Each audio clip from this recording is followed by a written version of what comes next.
Hey, this is JC. Welcome to Urban Knife Guy, where we explore the urban lifestyle and jungle survival. Today I'm going to do a 1-year review of the Victorinox Cybertool Small. First, if you watch this channel regularly but have not subscribed, please do so to help the channel out. And if you'd like to support the channel even more, do check out my shop links in the pinned comment or description below. You can even join as a channel member for exclusive content. Thanks a lot.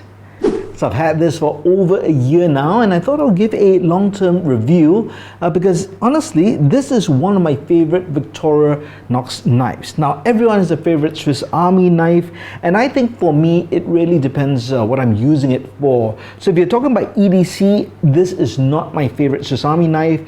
But if you talk about EDT, which is my everyday table knife, this definitely is my favorite knife. And in this video, I'll tell you why I like it, and I'll show you exactly which tools I've used, which I've not, and how I actually use them. And then you can kind of understand how I use this as my EDT knife. So this is basically at my desk, which is my office desk, which doubles as my knife maintenance desk and my general fix-it desk. So it is my general desk. And what I need is really a multi-purpose knife to do all kinds of, I would say, more delicate tasks, more refined tasks. So if I'm doing anything, of course, kind of DIY for the home to repair stuff, I generally would not be using one of these or even my multi-tools. I have a full toolbox for that. But for everything else that is basically confined to my table, maintenance of gears, replacing stuff, doing small repairs, this to me really has been quite perfect, honestly, because of all the tools that it has. And of course, being familiar with the Swiss Army knife, then it's very easy to access a tool that would suit my needs. Well, let's talk about the knife briefly first itself. So there are 3 sizes for the Cybertool. There is the small, medium, and large. The difference is the number of implements with the particular tool. So this smallest one doesn't have the scissors and pliers.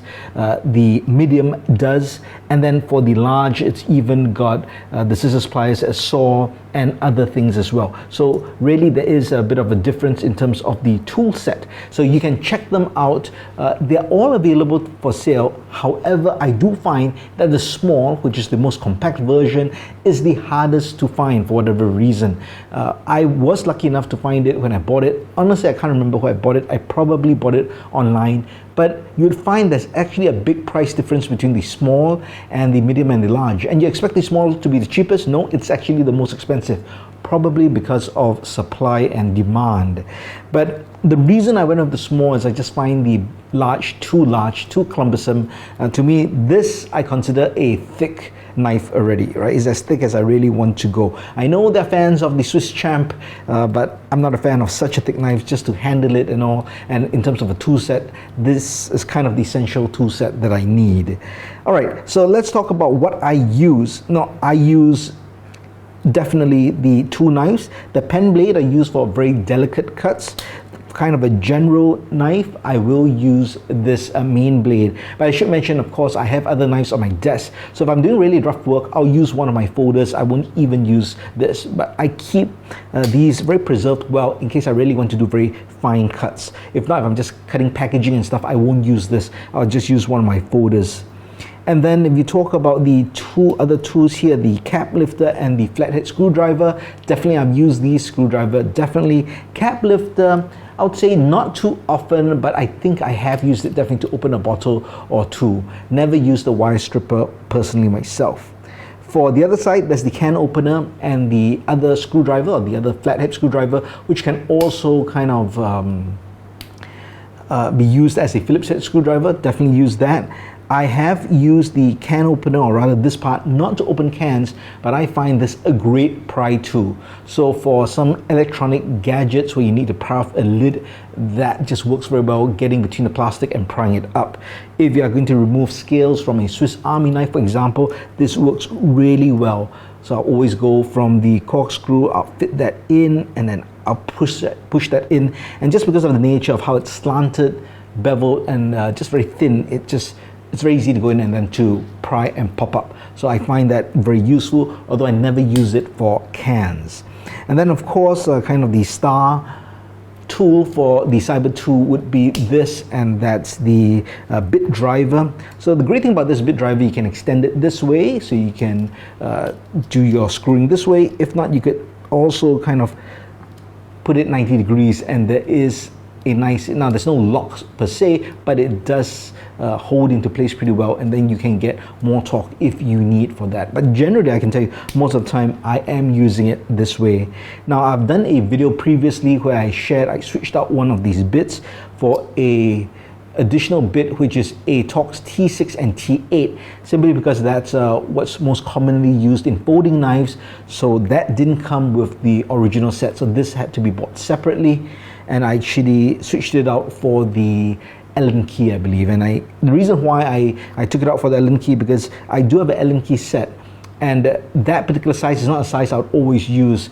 Generally, I use smaller Allen keys, so it made sense not to have that in here, and I switched it out for this T6 and T8, which I use a lot. I also use the Phillips head screwdriver, which is this one. I use both depending on the screws I'm working with. Over here I have a flathead, which honestly I hardly need to use because I can use the drivers on the tools. And then there is another Phillips head, which actually I haven't really used as well.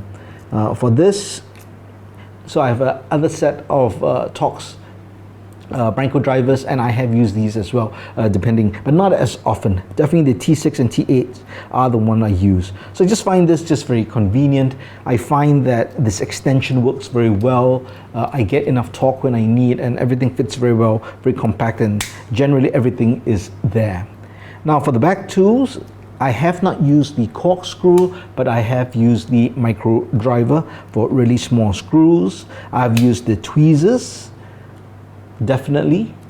I've not used the toothpick, or maybe I have, but definitely not as a toothpick, more to probably pry or poke something.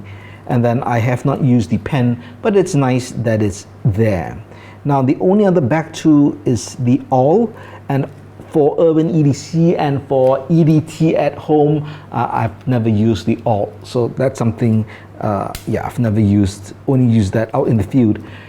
But as you can see, I've probably used 85% of the tools on the Cybertool, and I use them quite regularly because this is at my desk.